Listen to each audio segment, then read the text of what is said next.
Class, the next 8th grade report will be given by Kelly Fallucca. Kelly, come, class, shh. It's Kelly's turn to speak. What? Me? He said we had to write the book report, not read a book report. I have to go up there. Oh my gosh, Stephen is sitting in the front row. He is so cute and he is going to think I am so dumb. I have a stomach ache. I want to go home. How many of you have had this experience?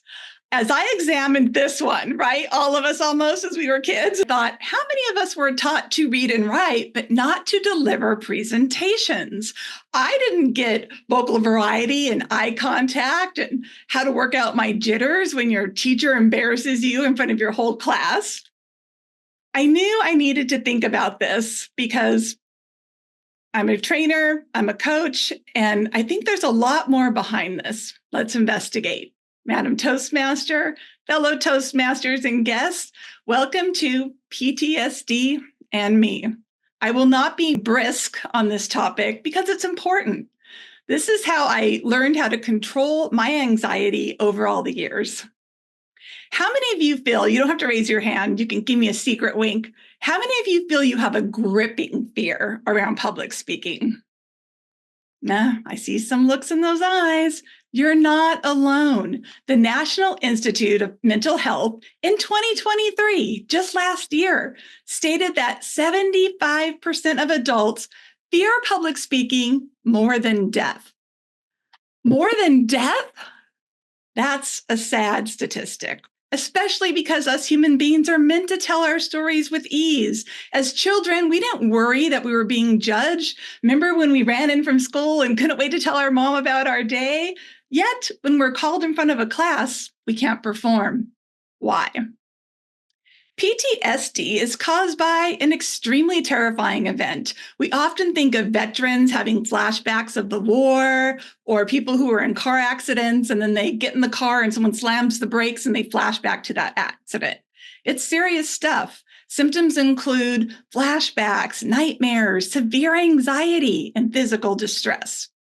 In examining my public journey over all the years, I realized there's something more to this. Is it always fear or a phobia or PTSD?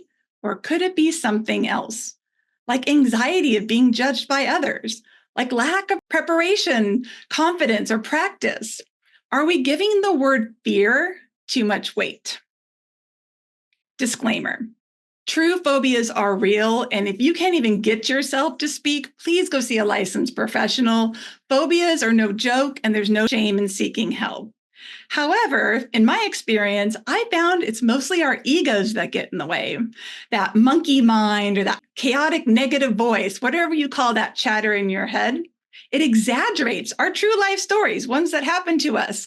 But the scary thing is they replay them right before we have to do that thing again. Like public speaking. It's crazy. Our brain is there to protect us, and we don't remember that.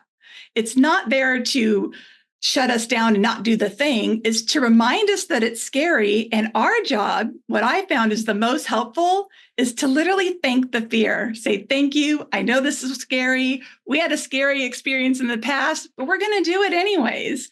Because especially in public speaking, practice does make perfect.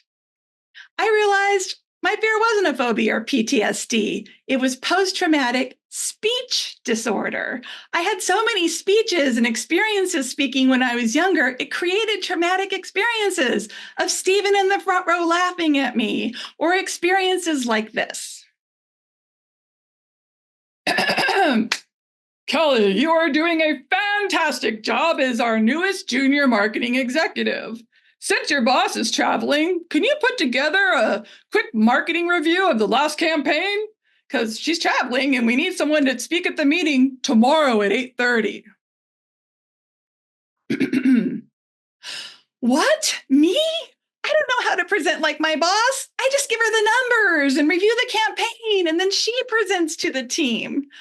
Oh my God, my whole entire coworkers, my staff, everyone I work with is going to know I'm a fraud, that I'm faking it till I make it through school. My coworker is going to think I'm an idiot because I work so closely with him. My stomach hurts. Oh my God, I want to go home. Or maybe I should just quit this job. Question.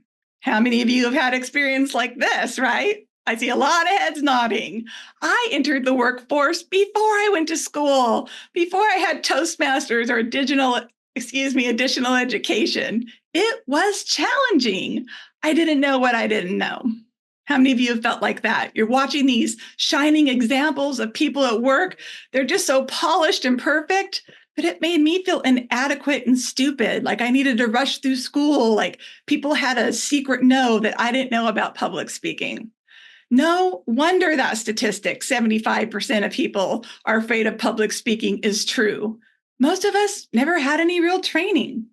Past traumas, such as criticism for teachers or from students or embarrassing incidents at work, leave real mental scars on us. They do flash back in our memory when we go to do that speaking project again, and we remember the scary time and reactions we got from others. What can we do? We have to work through the fear. The stakes are even higher in our workplaces because if we don't take control of that anxiety, not only can it instill self-doubt, make us feel inadequate, it can squash our ability to contribute. What did I do about it over the years? I developed a framework. For me, for my clients, I use this every time I take any stage, in person, online, or big stages.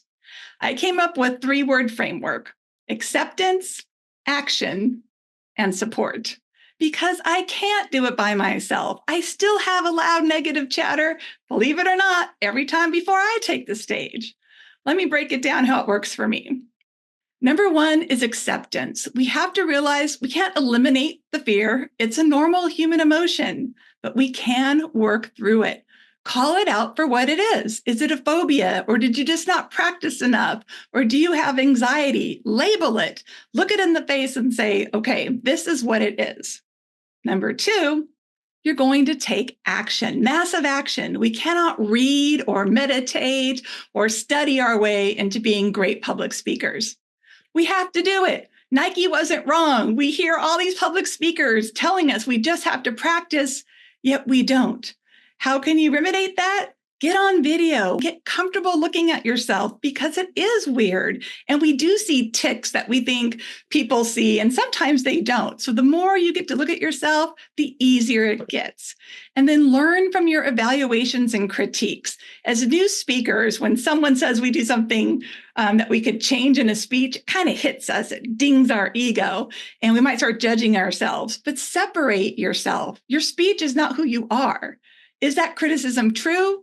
Is it false? Was it just their idea? Or is there something you can learn from it? That is the key to being a great speaker, is ask for feedback and critique, yet learn from it. And number 3, as I mentioned, there is no shame in getting help. Toastmasters, private coaching is great because they can see your unique abilities and where you might study more and practice more. And licensed therapist, again, if you do have a phobia. People often look at seasoned speakers and say, oh, I'm not even going to try. I have it all figured out. Spoiler alert, no one has it all figured out. The finishing line, the goalpost, it keeps moving. New levels cause new devils. For example, I've gotten pretty comfortable taking the stage with you all. Yeah, I still get jitters and whatnot. But when I was asked by our district to take a bigger stage and teach what I know at the conference, that ugly self-talk reared its ugly head. You had cancer. Your voice isn't the same. You were a size 6 last time you took the stage. On and on. We all know that negative chatter that simply isn't true, but it consumes us. What did I do? You guessed it. I caught myself and I worked my framework.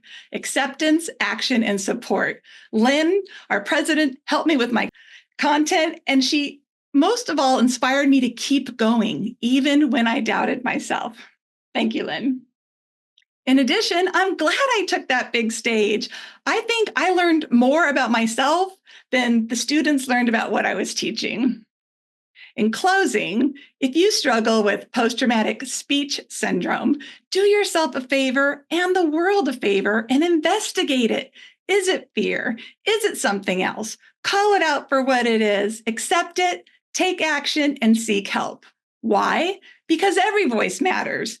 From the softest, quietest voice to the loudest and gregarious voices, we all have a unique style, and no one style is better than another. Why? Because we learn from each other. We are not meant to do it alone. And why? Because your voice matters. Your story needs to be heard. Unlock the magic of your voice and speak like everyone is listening, because they are. Madam Toastmaster.